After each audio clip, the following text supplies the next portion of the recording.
The wind howled against the windows, not like a simple gust, but like a wounded memory, something that once hoped to be, yet never came to pass. I, Elowin, drew my silk robe tighter around my body, though the fabric offered little warmth against the chill that crept through both air and soul.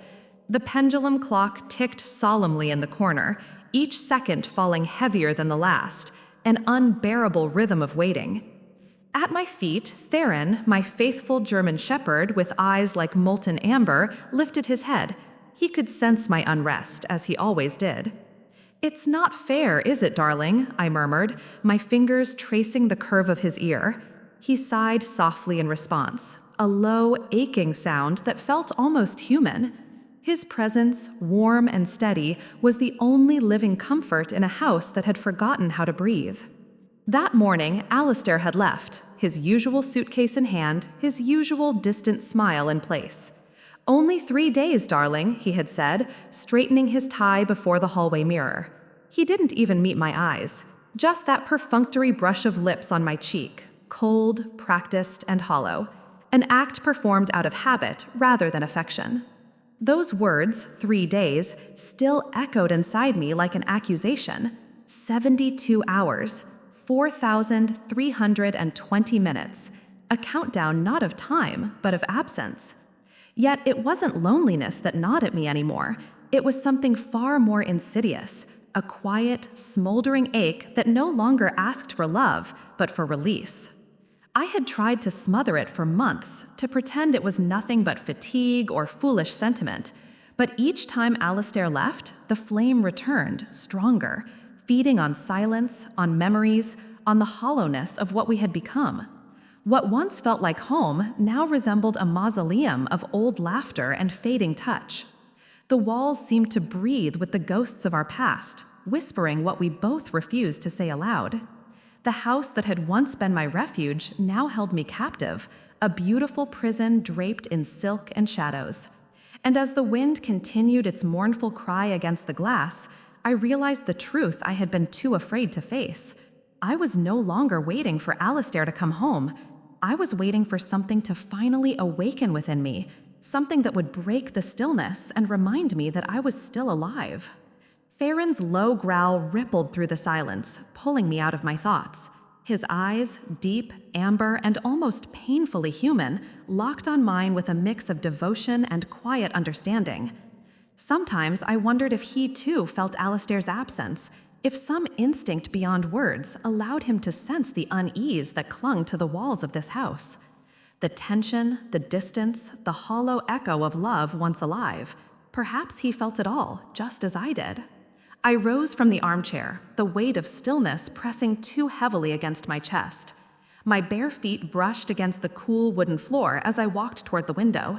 The garden outside lay bathed in moonlight, silver and still. Shadows wove themselves between the trees, taking strange, shifting forms, my weary mind desperate to find meaning in their movements. It was as though the night itself had become a reflection of my spirit, chaotic, restless, haunted by questions with no answers. Behind me, the pendulum clock continued its tireless ticking, indifferent to my despair. Each swing marked another second gone, another grain of time falling into the void of waiting. Every sound, every breath was a reminder that Alistair wasn't here, that our life, once intertwined, was slowly unraveling thread by thread. I found myself wondering, did he ever think of me in those distant hours?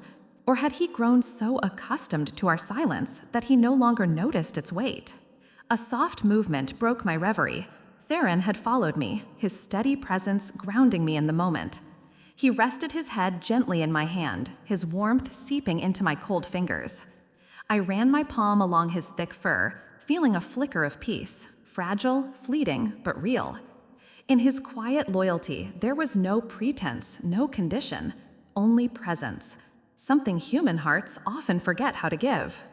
If this story has stirred something within you, a memory, a feeling, or a quiet thought, take a moment to connect with us.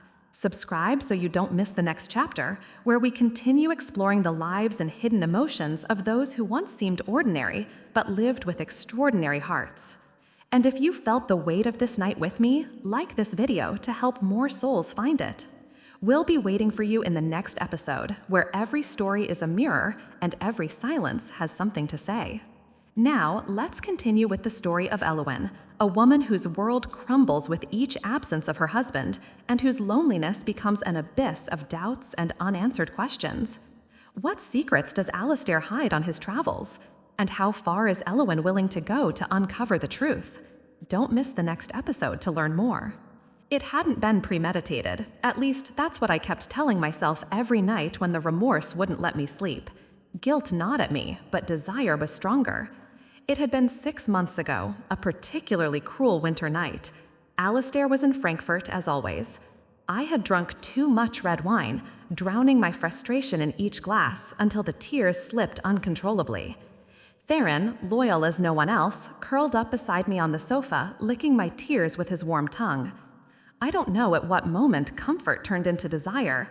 I only remembered the weight of his body on mine, the warmth of his fur under my palms, and how when his snout found the most intimate place between my thighs, I didn't stop.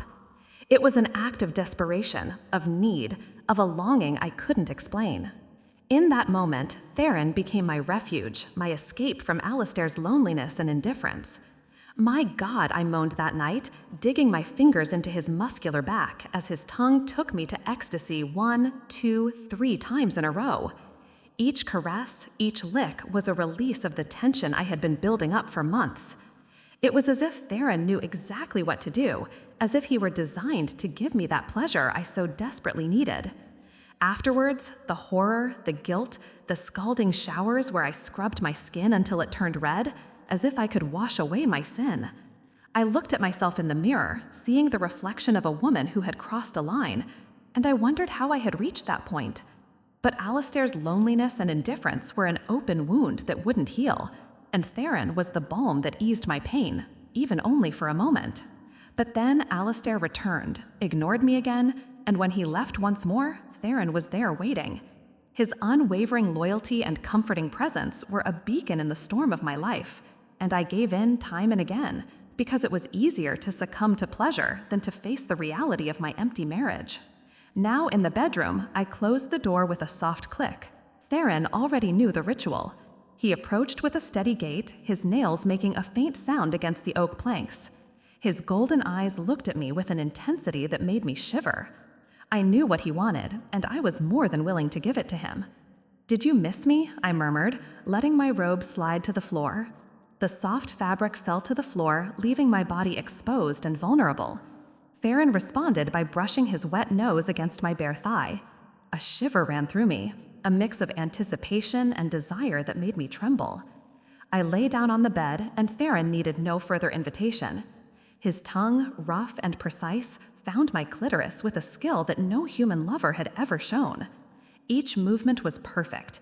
Each lick was designed to take me to the edge of the abyss and keep me there, suspended in a state of pure ecstasy. "Like that, my love, like that," I arched my back, gripping the sheets tightly. My moans filled the room, a chorus of pleasure that was both a release and a confession. In those moments, nothing else mattered. Only Theron and I existed, and the deep and dark bond that united us.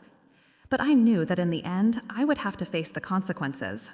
Guilt and remorse always returned, but for now, I allowed myself to lose myself in pleasure, in the only true connection I had found amidst my loneliness. It was impossible to compare.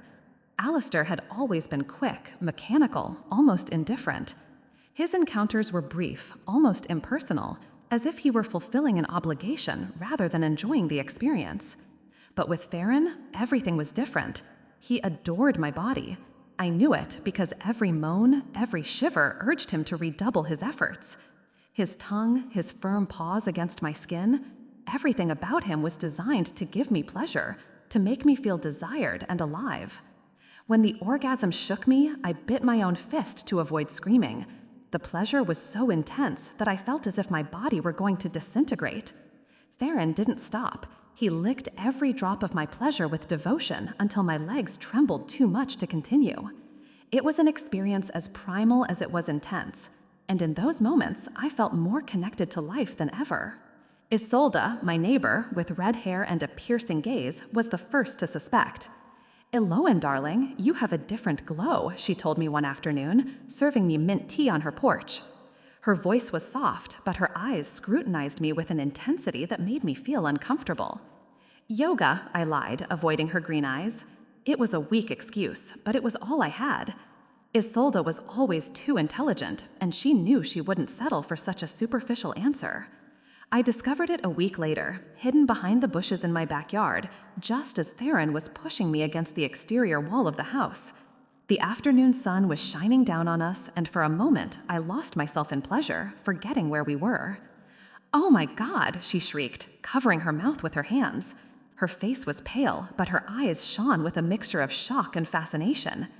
We jumped apart. Theron growled, protective, while I tried to cover myself with the torn dress. Shame overcame me, but also